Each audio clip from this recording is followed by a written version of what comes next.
联合国气候变化框架公约第28次缔约方大会进入第4天。作为 COP28 的一项重要议程，世界气候行动峰会当地时间1号在阿联酋迪拜开幕。习近平主席特别代表、中共中央政治局常委、国务院副总理丁薛祥出席峰会并发表致辞，敦促各国充分兑现已有的气候变化承诺，加大对发展中国家的资金、技术、能力建设支持，以行动化愿景为现实。丁薛祥首先转达习近平主席对阿联酋举办世界气候行动峰会的良好祝愿，强调习近平主席对阿联酋作为 COP28 主席国积极引领绿色低碳转型，大力推进全球气候治理表示高度赞赏，并预祝大会取得圆满成功。丁薛祥指出，8年前，习近平主席与各国领导人一道，以最大政治决心和智慧达成巴黎协定，开启全球合作应对气候变化新征程。中国一直重信守诺，为全球气候治理做出重要贡献。中方大力推进绿色发展、能源革命和应对气候变化国际合作，支持广大发展中国家提升应对气候变化能力。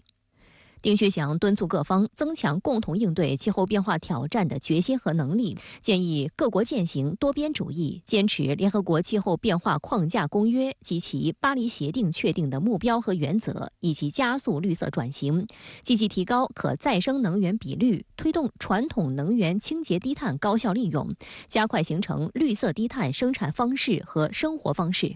2号，丁薛祥还出席在迪拜举行的77国集团和中国气候变化领导人峰会，并发表致辞。当天，丁薛祥同纳米比亚总统根戈布进行了简短交谈，并会见了联合国气候变化迪拜大会主席、阿联酋气候变化事务特使苏尔坦。美国比尔及梅琳达·盖茨基金会联席主席比尔·盖茨，中方高度重视此次大会。中国气候变化事务特使谢振华连日来的行程也十分忙碌。2号下午，谢振华参加了甲烷和非二氧化碳温室气体峰会，与美国总统气候问题特使克里的互动成为外界关注焦点。据悉，两人就落实中美阳光之乡声明、甲烷减排、国际合作等重要议题进行探讨。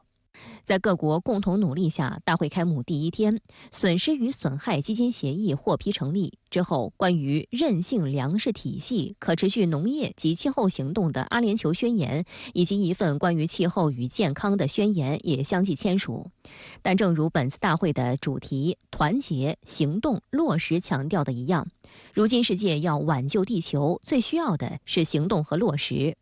外界注意到，今年多个国家的气候行动出现了令人担忧的倒退，比如在气变问题上一贯唱高调的美国，在损失与损害基金认捐过程中只答应给1750万美元，数目远小于阿联酋和德国承诺的1亿美元。被与会的多国代表与专家批评，令人失望和尴尬。发达国家目前来看，尤其从美国的表现看，的确是差强人意的。美国是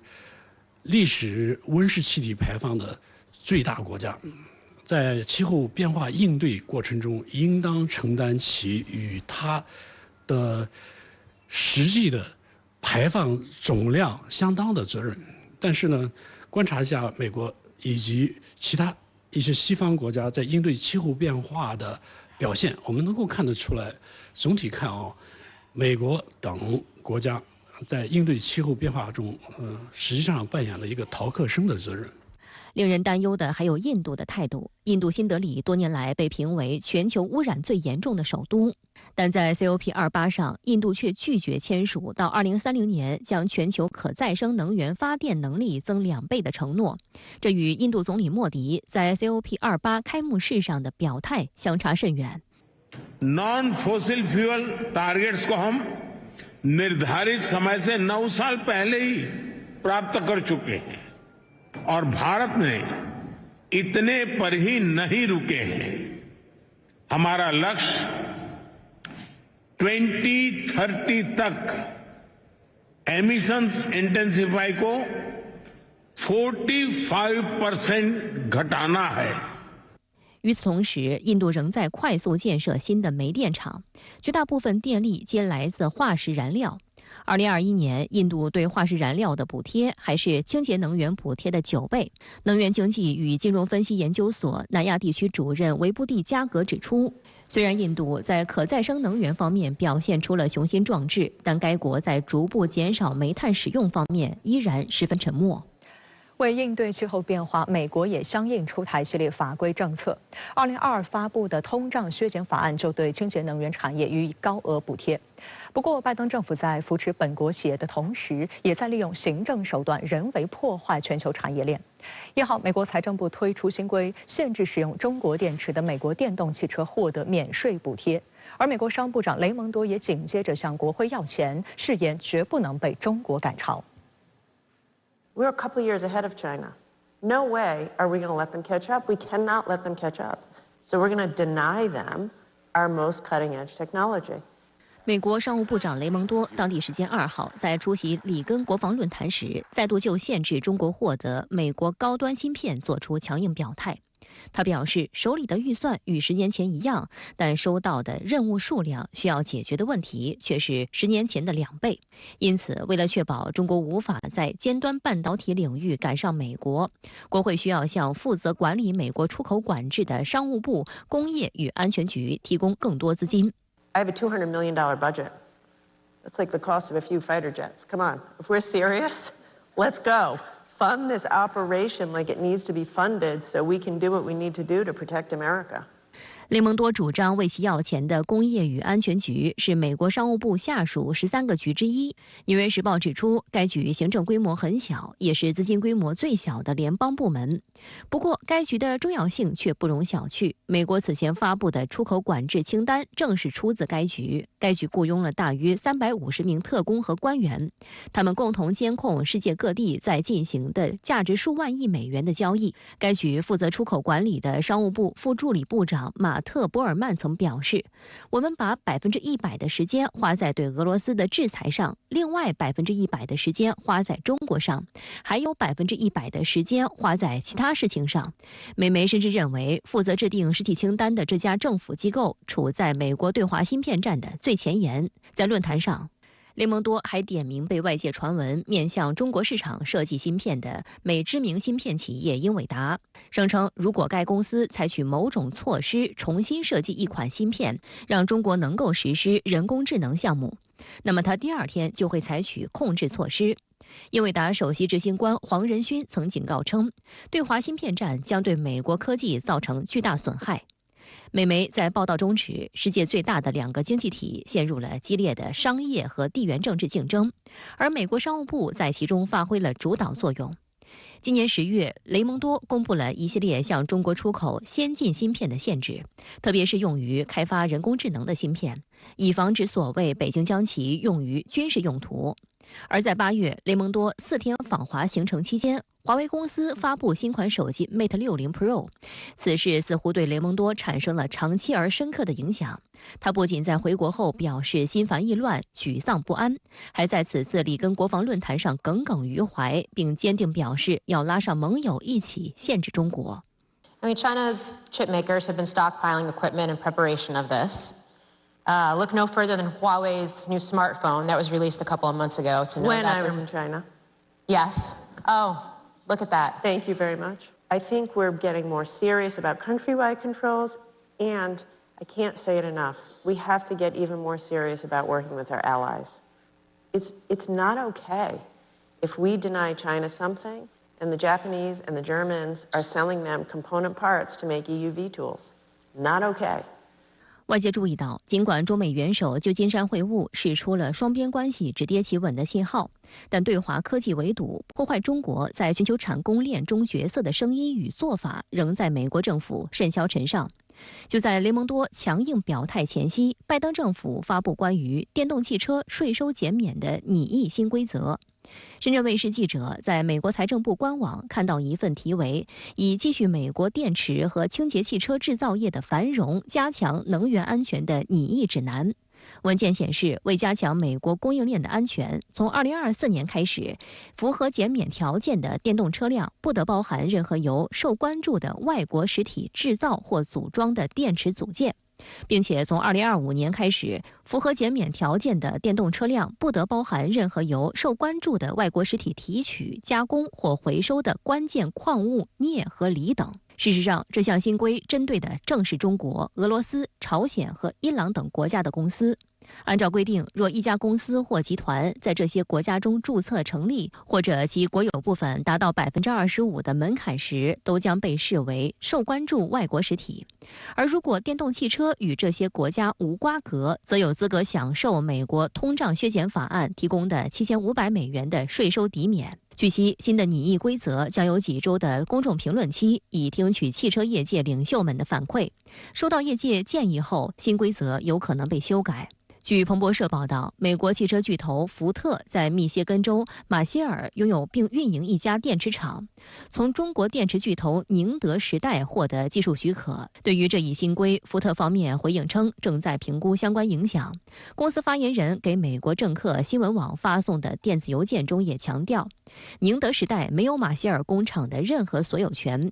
美国政府官员则拒绝透露福特这家工厂生产的电池是否有资格获得税收抵免。拟议新规的消息一出，英国金融时报就直言，鉴于美国电动汽车行业在产品所需的关键矿物和零部件方面仍严重依赖中国，而且中国在供应链中的主导地位使其几乎不可能被排除在外。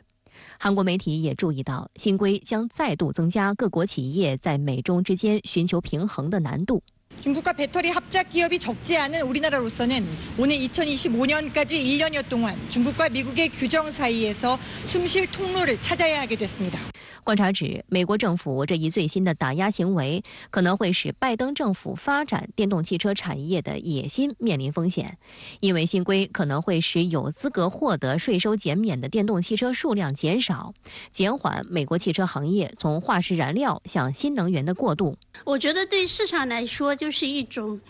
利全球化的做法，因为现在大家更加强调的安全而不是发展，所以我宁愿花更多的钱、更多的成本，也要让我自己的产业链形成所谓的自主可控，而不是说哪个地方物美价廉我就从哪里采购。所以我觉得这种行政干预对市场的效率是一个非常大的打压。好，小话题马上来连线中国现代国际关系研究院研究员刘军宏。刘先生你好。 美国又出新规，使用中国制造或组装电池组件的美国电动汽车将不再有资格享受税收抵免。那对这一做法，您有哪些观察呢？那这一次呢，为了限制中国的这个电池相关的这样的企业在美国的市场份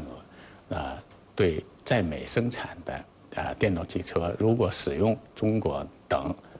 被美国认为所谓的关注经济体的 这个零部件，的话呢，就取消这个政府补贴。但总体上看，在零部件这一块，在电动汽车生产相关的电池领域中，中国具有绝对的优势。那样看的话呢，这部所谓的新规，实际上是直接针对了中国的电池生产企业的这样的一个措施。那另一方面呢，那美国这个新的措施2024年开始是对汽车的电池零部件限制，那2025年开始呢，就对相关的矿物质进行限制。显然，这样的一些限制呢，都针对着中国，以中国为主要对象的。 有声音指，拜登政府这种利用行政手段人为破坏产业链的做法，也不利于本国产业的长远发展。那么，形成对照的是，全球首个以供应链为主题的国家级展会——中国国际供应链促进博览会2号在北京闭幕，提供了包括电动车产业在内的合作机遇。那您如何看中美在产供链问题上这两种截然不同的取态呢？这将如何影响全球化趋势？ 从这一点上看呢，我们是积极的采取国际合作、全球合作的这样的一种方式，特别是在产业链、生产链这个供应链这个领域里面呢，加强全球的合作，推进全球化。而美国采取的措施呢，就是说保护自己的产业，保护本国和同盟国的这样的一些产业的做法。 也就是说，在相关领域中采取的是一个积极的竞争的这样的一个政策，削弱对方保存自己这样的一个基本的一个套路。那这样看的话呢，应该属于重商主义的这样的一些做法。所以现在看的话呢，美国走出的所谓的全球化的道路和我们走出的全球化的道路，应该说是完全不同的。我们的全球化道路呢，应该是公开、公平、互利互惠这样的一种方式、生产方式和营销方式。那美国采取的措施呢，这是对他有利，对美国有利的，那就开始积极推进；对美国不利的，或者是有利于竞争对手的这样的一些生产方式，美国就开始限制。所以现在看的话，过去应该说是美国积极推进的全球化，那现在看的话是美国积极阻止的一个全球化。所以现在看的话呢，全球化的受到挫折，主要的来自美国的阻碍和妨碍。但我们注意到，美国商务部长雷蒙多2号仍表态称，拒绝在尖端技术领域同中国合作。从破坏产业链到高科技打压美方这些以竞争为借口的做法，是否违背了两国元首共识？会给有止跌企稳的中美关系带来怎么样的影响呢？美国商务部的这样的一些做法和思考思维呢，应该说是有被两国元首会谈提出的这样的一个合作的这样的一个基本方针，也就是方向性的错误。这样看的话呢，美国商务部实际上是代表着美国产业的相关的一些低级的利益。在高层的政治上层面上的这种合作的方向，实际上是两国元首已经指明。那现在看的话呢，商务部门它有一个私下的这样的一种私利的考虑。那所以呢，从总体上看商务部门的这样的一些政策措施依然保持着一个竞争的一个摩擦的这样的一种基本的做法。据彭博社报道，美国众议院议长麦克·约翰逊拒绝在国防授权法案中对华投资设限。众议院金融服务委员会主席麦克·亨利对设立广泛的投资限制也强烈反对。那您怎么看美国政坛有关对华商贸、对华设限的分歧与博弈呢？所以呢，总体上看，贸易和竞争商业竞争、科技竞争，基本反映了美国的国内政治的矛盾。也就是说，国内政治实际上是斗争的非常激烈，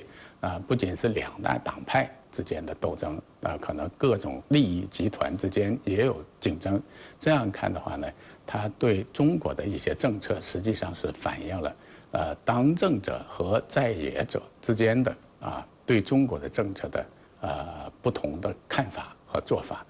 不同的看法和做法，实际上反映的是他们内政之间的不同的利益。所以从这一点上看的话呢，美国对中国的商贸的政策、科技的政策本身反映了美国内政之间的根深蒂固的矛盾。所以这一点上看的话，我们还需要有所警惕，有所防备。比方说，要求跟中国在气候变化领域中合作，但同时在具体的问题上，在具体的领域中又限制中国，比方说限制这个EV电动汽车的电池零部件，以及这个稀有金属，还有其他的一些矿物质的这样的一些对EV电池有直接影响的这样的一些产品和物资。这样看的话呢，它的政策是相互矛盾的，所以这种矛盾事实上反映的是美国内政的矛盾。葛莱仪等3位美国重量级中国通日前联名撰文，呼吁赖清德若在2024年台湾地区领导人选举中胜选，应冻结民进党的台独党纲，被认为是美方向台独势力发出的最新警告。但赖清德对此却选择了沉默，被岛内舆论痛批说一套做一套。值得注意的是，12月1号是开罗宣言发表80周年。该宣言是2战期间第一份明确承认台湾主权归属中国的国际法文件。近日，海峡两岸多位学者就其历史和现实法理意义展开讨论，批驳台独势力所宣扬的台湾地位未定谬论。美国外交事务期刊11月30号刊登由3位美国知名中国问题学者葛莱仪、白杰西与柯庆生联名撰写的文章，呼吁赖清德一旦在2024选举中胜选，应考虑冻结台独党纲，让其维持现状的承诺更具可信度。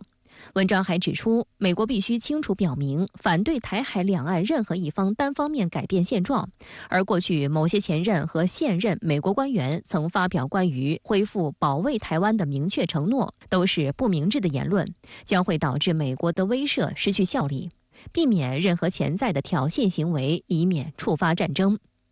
深圳卫视梳理发现，文章的3位作者都是美国重量级中国通。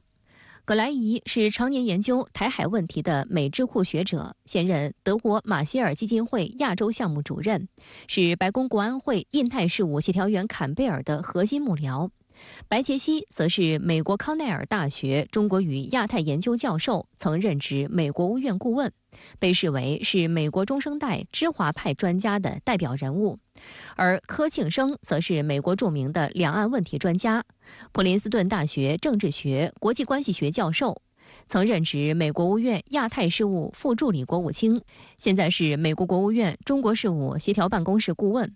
今年11月，中美元首在美国旧金山斐洛里庄园举行会晤，中方指出，美方应拿出行动落实不支持台独的表态，停止武装台湾，支持中国和平统一。岛内舆论指出，这是继美国在台协会主席罗森伯格重申不支持台独立场后，美方再次通过与两岸关系密切的知名学者发声，点名赖清德及其台独死穴。美国对现在民进党的这个呼吁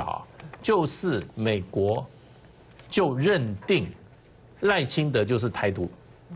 赖清德不放弃台独，美国不放心。现在他放这个话，就是让你民主党人都听着，而且也给台湾选民一个很明确的讯息：你想搞独立，美国第一个站出来反对，绝对不让陈水扁的2.0版出来。所以美国是这一招是下的一个狠手啊。台湾地区前领导人马英九2号下午在出席国民党的一场竞选造势活动时表示，美国3位资深中国问题专家公开要求赖清德放弃台独，意义十分重大。民进党永远都是靠美国吃饭的，现在美国人告诉他，你不要再搞台独了，赶快放弃吧。在我个人看，不要等到当选，现在就该放弃，对不对啊？不好的事情就赶快不要做了嘛，否则你等到那个时候再做来不及了，对不对？伤害都造成了，各位都知道，台独是大陆永远没办法忍受的，我们何必在这个时候造成海峡的波浪呢？1号，中国国民党2024参选人侯友宜也直接呛声，称赖清德就是造成目前台湾安全危机最大的引战者，并喊话赖清德站出来勇敢放弃台独党纲，不要老是说一套做一套。而对于美国学者的呼吁，赖清德方面的回答却是诡辩加强硬。民进党前主席赖清德竞选团队总督导卓荣泰强调，民进党曾多次修正党章，不存在冻结台独党纲的问题，而赖清德本人则至今没有做出任何回应。如果他真正这样做下去以后，两岸会发生战争，那现在民进党享受的荣华富贵，可能马上就成为泡沫了。所以我认为民进党不会走向政治台独，民进党也不会走向法理台独，因为他知道美国是不支持的。值得注意的是，12月1号是开罗宣言发表80周年。1943年12月1号，中美英3国政府通过开罗宣言，宣布3国之宗旨在使日本所窃取于中国之领土，例如东北、台湾、澎湖列岛等归还中国。1945年7月26号的波茨坦公告则重申开罗宣言之条件必将实施。同年9月，日本签署日本投降条款，承诺忠诚履行波茨坦公告各项规定之义务。然而，后来朝鲜战争爆发，美国调整对台政策，于1951年8月主导起草所谓旧金山合约，将日本归还改成日本放弃对台湾澎湖的主权，却没有明文规定这些岛屿的主权归属中国，制造模糊空间。为美国干涉中国内政埋下伏笔。长期以来，台独势力扭曲历史，错误解读开罗宣言，片面援引旧金山合约，不断鼓吹所谓台湾地位未定论。据岛内媒体此前报道，台当局早在2017年制定高中历史新课纲时，就在草案中回避了开罗宣言论述台湾地位，借口是当时美、英、中三国领袖并未签署，连美国国会也没有批准，因此并不具有国际条约效力。民进党呢，现在就一直在认为说，开罗宣言是没有任何法律效益的，因为它只是3个领导人的宣言，而且这个宣言是牵涉到日本当时也不在场。可是我认为说，因为开罗宣言的效力已经被波茨坦公告所确认了，而且日本的降服书里面又确定了波茨坦公告，所以开罗宣言当然是一个具有法律方面效力的文件。民进党现在还在炒这个台湾地位未定论，那只是在骗台湾的人民而已。在国际上已经没有这个问题，在两岸的所有文字上也没有这个问题。那我觉得只是民进党的某一些人在痴人说梦而已。针对民进党当局否认开罗宣言的相关言行，国台办发言人朱凤莲此前应询表示，包括开罗宣言、波茨坦公告在内的系列国际法当，都明确无误地确认了中国对台湾的主权。尽管海峡两岸尚未完全统一，但大陆和台湾同属一个中国的事实从未改变，中国主权和领土从未分割。中国国民党1号在台北召开记者会，纪念开罗宣言发表80周年。多位与会学者就开罗宣言的历史和现实、法理意义展开讨论分析，并批驳了台独势力所谓台湾地位未定的谬论。记者会上，台湾辅仁大学特聘教授何思慎表示，开罗宣言在中国近代史上具有重要意义。独派提出所谓台湾主权未定论是罔顾历史事实，也与国际法不符。台湾政治大学教授黄奎博则认为，开罗宣言毋庸置疑具有国际法律效益，并与其后波茨坦公告、日本投降条款等国际法当环环相扣，法律地位更得到确认和巩固。中国国民党党史馆主任林嘉兴表示，民进党扭曲历史和国际法当，玩文字游戏，意图塑造台湾主权未定论，为台独创造空间。这样的谬论恰恰危害台湾的和平和2300万台湾民众的安全。口口声声说要捍卫台湾的主权，却连台湾主权的源头跟本质都不清楚。如果听从赖清德、听从民进党的那些谬论，台湾主权未定，那台湾的年轻人全部要包袱款款，准备上战场。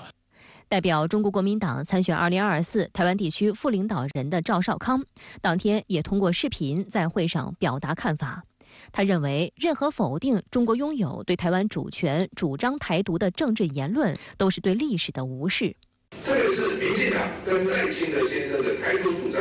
不仅无视于历史事实，扭曲解读当时的国际环境，更是对于台湾人民的决议和未来造成严重的威胁。台独带来的只有兵凶战危。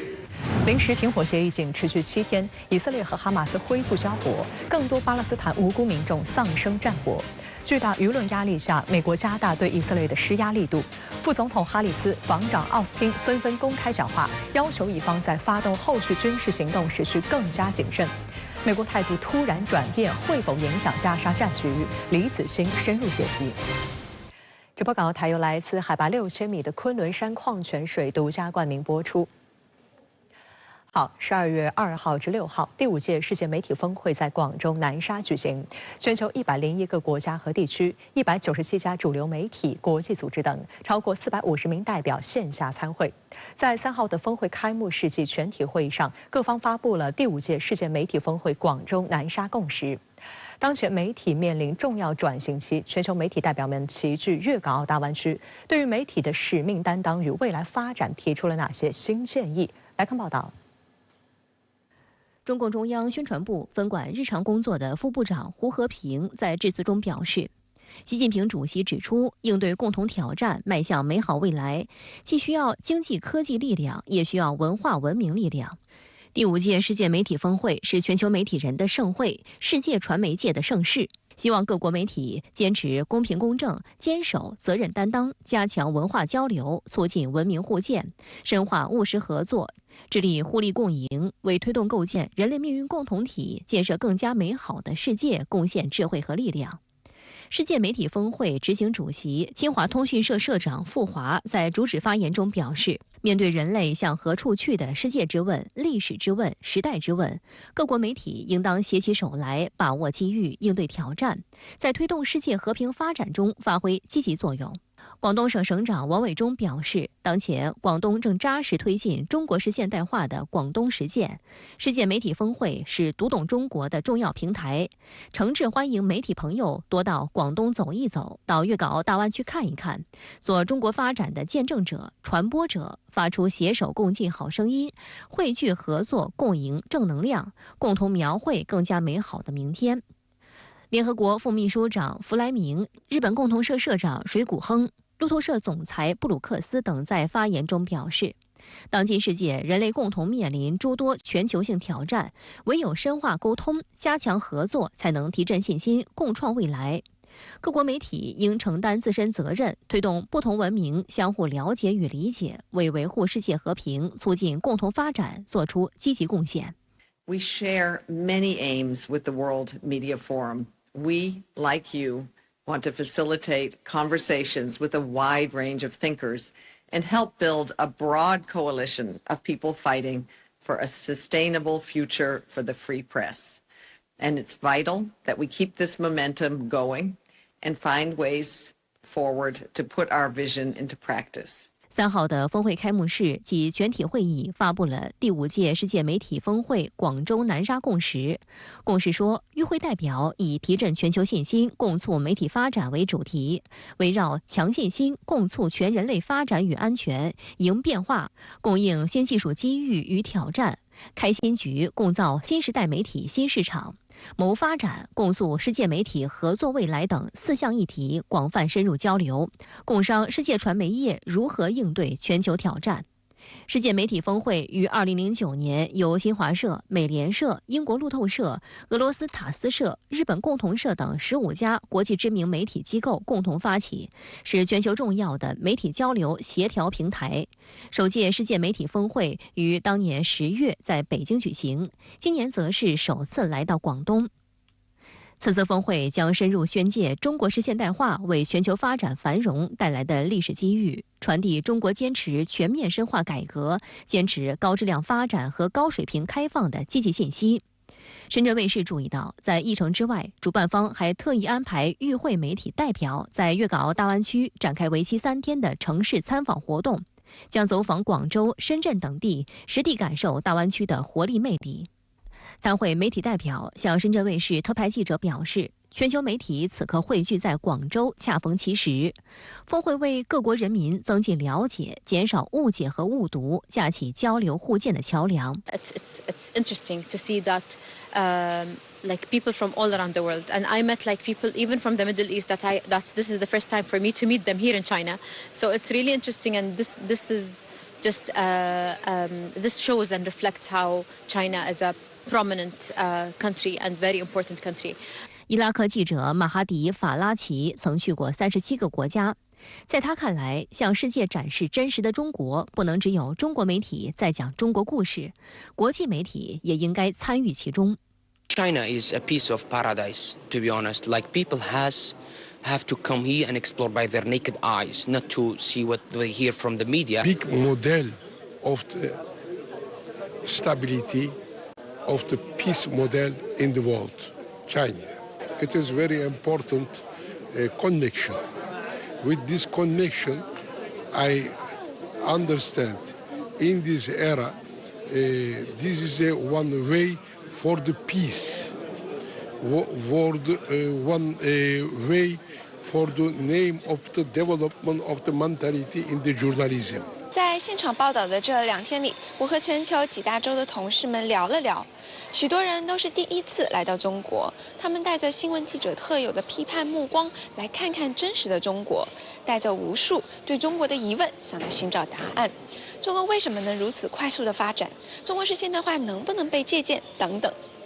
我们也发现，这些外媒同行们普遍对中国恢宏故事下的人有很多的好奇。他们想来找到人的故事，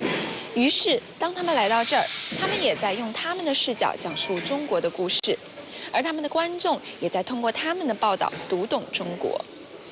本次峰会举办地南沙是粤港澳大湾区之星。就在第5届世界媒体峰会开幕的几天前，深通通道主线正式贯通。这项超级工程将使得南沙到深圳、中山等大湾区城市的通达时间压缩到半小时以内。我相信，外媒同行不仅能够通过广东这个中国改革开放的窗口看到中国速度，也将把在此遇见的中国式美好传递更远。相关话题马上来连线特约评论员陈斌，陈先生你好。第5届世界媒体峰会在广州召开，建构互信、促进交流成为最强音。那您怎么看待这一盛会呢？主持人好，世界媒体峰会呢是在中国官方通讯社新华社倡导下，与美联社、路透社、法新社、共同社、英国广播公司等影响力巨大的国际主流媒体共同协作搭建的一个沟通交流和集思广益的有效平台。这在讨论媒体在改善国际关系、促进国际交流等方面如何发挥作用，架起文明交流互鉴的桥梁。第1届峰会呢是在北京举行，是2009年。此后分别在莫斯科、多哈、北京举行。这第5届峰会呢就到了广州。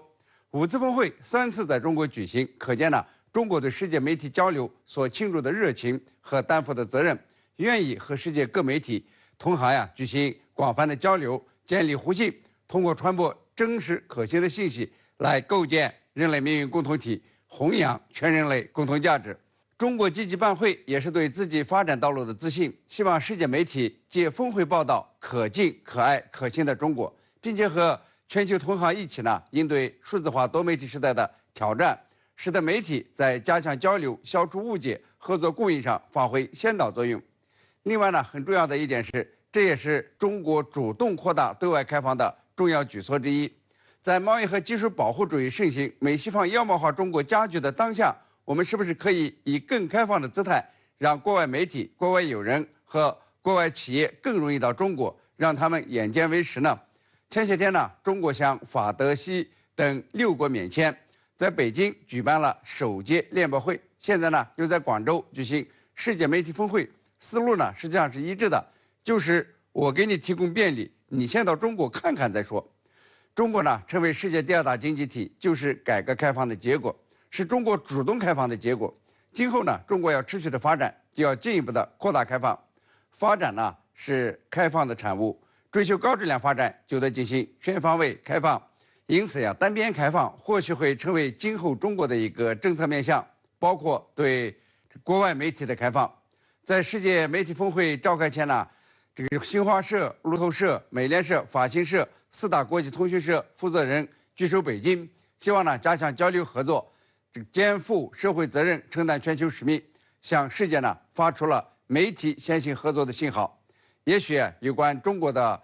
客观公正的报道会在国际媒体上多起来。在世界媒体峰会召开的同时，读懂中国国际论坛也在广州举行。那这两者有什么关联吗？读懂中国能让世界正确认识中国吗？先来看世界媒体峰会和读懂中国论坛之间的关联。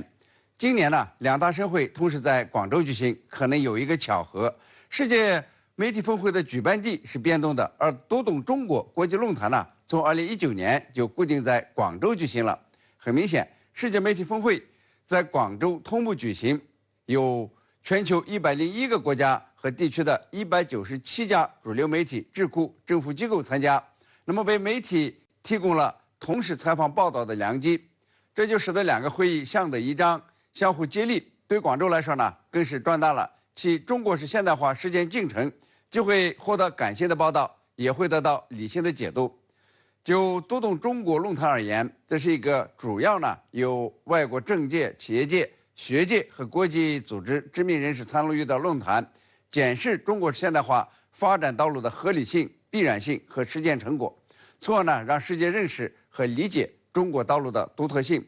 敦促国际社会从中国行动中读懂中国式现代化的核心理念是和平发展、互利合作、共同繁荣，读出中国与各国合作的诚意，读到中国提供的发展新机遇，读透中国扩大开放与世界携手前行的真正目的。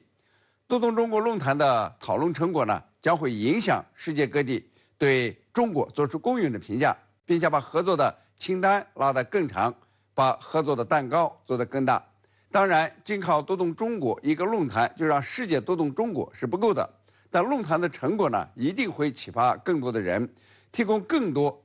正确认识中国的线索，对中国媒体的启迪作用呢，可能更大一些。学习和借鉴，用国际话语和国际化思维来解释中国，主动地向世界传播中国。我个人认为要让国际社会读懂中国，减少对中国的认识偏差。中国媒体呢，应该主动地承担国际传播责任，扮演关键角色，发出更多声音，加大对国际传播的投资，吸引有国际传播能力的人才，就能更加主动而创造性的让世界读懂中国。